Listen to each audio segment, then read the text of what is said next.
Hello and welcome to the best light tank design, Redux Part 2 for Hearts of Iron 4, because Paradox decided to change everything again, and all my designs are gone again, which is fantastic, and it looks like I have to do them again, and it's so much fun. But today we're going to be going over how to build the light tank design, so we're going to go over the technologies, and then we'll go over the tank designs, the in-depth version of it, and then I'll show you a combat example at the end, just like the other ones. Okay, so for research, the things you need is the 1936 light tank hull. You need this one. You need this first engine upgrade, and you need this close support gun right here. And if you want the variant to this design, you're gonna need this basic armor package. So to recap, if you want to build my design that I think you should go with, the 1936, this engine, and then interwar artillery to get the close support gun. If you want the variant design, you're going to also need to get the basic armor protection. This one right here. Okay, so on to the actual designs. So, the actual designs are as follows. This Panzer II. Alright, so what has changed in the patch? Well, this thing went down from like 13 or 11 production cost to 9, and its armor went up by like 2. So it went from 13 to 15. Which, or as we're going to show you further, is actually a good change for these things. So how do we build this tank? Well, we're going to put 9 engines into it, okay? We're going to give it a gasoline engine so it goes faster. We're going to give it riveted armor so it costs less. We're going to give it the Chrissy suspension, right, to make it go even faster, okay? So now we have a 35% speed increase. We're going to give it the close support gun. We're going to give it the 3-man turret for the breakthrough. And then we're going to give it 4 additional machine guns, right? They are in the special modules and the additional machine gun, okay? Upgrade the engine 9 times, okay? And you save the design. Now you see that this thing only costs steel to make. How much steel? Well, it costs, depending on how many factories you put on it. So let's just say we wanted to take 2 factories off, right? So it's 2 steel per factory is what it's telling me right here, right? So, yeah, 2 steel per factory. So there you go. This is a design that you can use, and this is the best one. If that's all you need, then have a good day. Otherwise, I'm going to show you the variant to this design, okay? The variant to this design is this Panzer II-B, okay? What has happened here is all we've done is we've added 9 armor right here, and we've slowed the tank down, okay? Now, well, the reason we've done that is because we went to 11.2 kilometers on the base design without the armor, and the armor was 15, okay? And on this design, it's 25, and it slows down to 9, okay?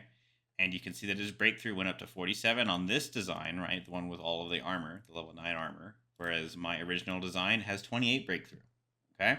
So, what we're going to test, okay? The reason these 2 designs exist is for a little play, okay? Now, if we look at this design, right, this division is using only my tanks, okay, the ones that go fast at 11.2. This is a typical design division set that I use. If we look at the breakthrough, it is 400, okay? The reason it is 400 is because we've went down mobile warfare, blitzkrieg, modern blitzkrieg, okay? Now, if we look at this breakthrough, it's 400. Now, you might say that's not enough, and I tell you, that is enough.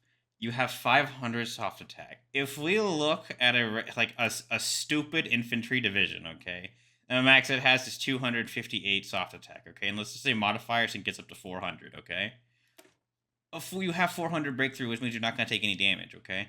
And remember, these tanks are only meant to be used against infantry. Don't use them against tanks. Don't use them against like entrenched positions or anything, okay. That's why, in my opinion, you don't need like stupid breakthrough. 400 is enough. Now, if you would like to use the other tank design that gives you, again, trading off speed for more armor and breakthrough, you can use a variant of this. So, again, if we just use the variant tank design, okay, which is going to be this AA1, and we're going to explain to you why it's called AA, it now has 600 breakthrough, okay? And the reason it does is because Panzer II right here. It has 600 breakthrough, but as you can see, its speed went down to 9, and its armor went up. Okay, so do you want more breakthrough or not? That's a fair opinion, okay? Depends on which design you would like to go with. Now, we must take into consideration. Last time people said that you can be pierced by AA. This is technically true. Now, here's the thing. If you just add a AA company to like a 10 width, okay, you're going to get pierced at 14.5. If you add an AA company to this stupid design thingamajigger, it gives you to 13, okay? How much armor does this division here have, right? This division is again using this design, my design, at 15 armor. You can see that its armor is 9.3, which means it will in fact be pierced by AA from enemy troops. Okay? So that's a consideration you can use. If you're afraid of AA, you can use the variant design. And the reason is because it has 15.5 armor. And if we look, and if you add AA, it's only going to give you 14.2, which means technically that these tanks are unpierceable. So, depending on if you want to have resistance to AA or not, would depend on the design that you would use, okay?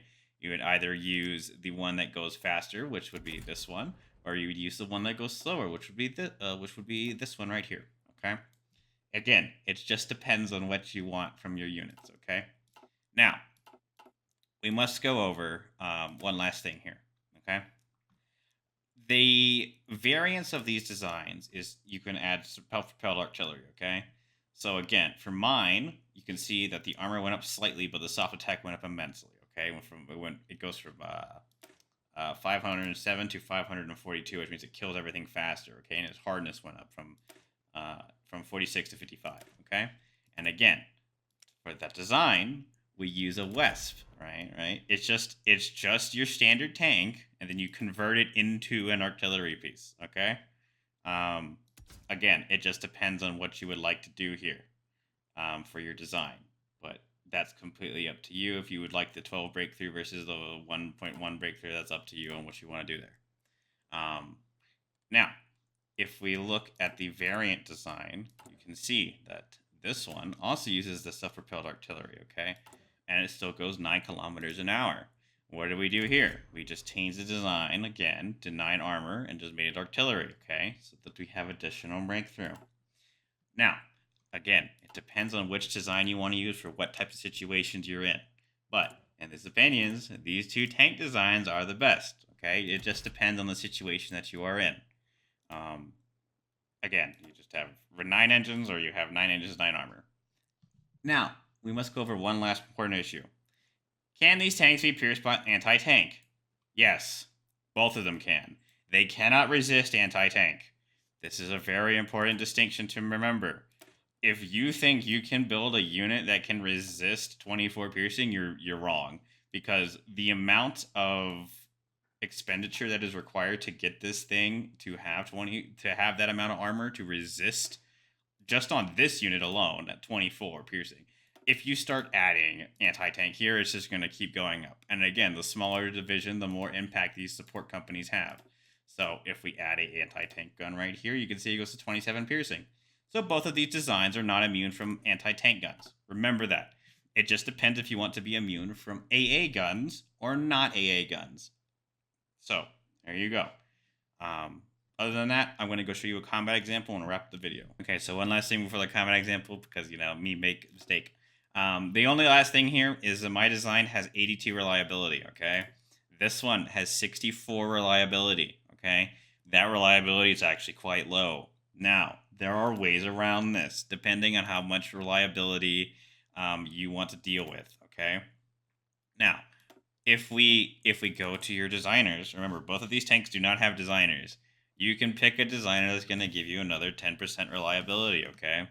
You can always do stuff with your designers and get this reliability up. You also have the ability to get it up via support companies, maintenance companies, okay? And then you can even get this easy maintenance module if you really, really, really want to. But, again, it just depends on what you're willing to sacrifice. I, in my opinion, like the 82% reliability over the 64%, and I like my tanks to go faster rather than having more armor and breakthrough to be resistant to AA guns, okay? But that's a difference of opinion. Now I'm going to show you a combat example. Okay, so for this combat example, we're going to be using my Panzer designs. These are the ones that go 11.2 and don't have as much armor or breakthrough, but you're going to see it doesn't really matter. This one right here, so this unit is the one with the light anti-tank, with the self-propelled light tanks, okay? And then these two divisions up here are the ones that you can get earlier with just motorized stuff, okay? Now, we're going to let them get engaged. As you can see, these units cannot be pierced by these cavalry, okay? And most infantry units, and if you're fighting the AI, there's almost never a chance they're going to have AA, and if they do, cool. If they don't, cool. You're still going to smash them either way, okay? And remember, look at this breakthrough. This is 604 breakthrough on my tank designs that go 11.4 kilometers an hour, 11.2 kilometers an hour. This is why I said you don't really need to have breakthrough on your guys. But hey, it's completely up to you on what you want to do there. And as you can see, they're going to continue smashing these units because they can't pierce them. And they can't even touch them. And boom, as you can see, broken. And as we can see, we're going to continue zooming across Poland with these guys right here. Right? And this is why 11.2 kilometers is better in my opinion, because you can just encircle everything. It's great. Oh no, I got counter-encircled. But yeah, that's it. If you have any questions, leave them in the comments. I'd be happy to discuss them there with you. Or you can come into my Discord and I can do a longer-winded explanation. Otherwise, if you guys live in Texas, be careful, be safe. It is currently snowing outside, and hopefully all of our power doesn't go out again like it did last year. Otherwise, have some food ready, and maybe it'll be over by, they say 2 days, so hopefully in 2 days. I'll see you guys later.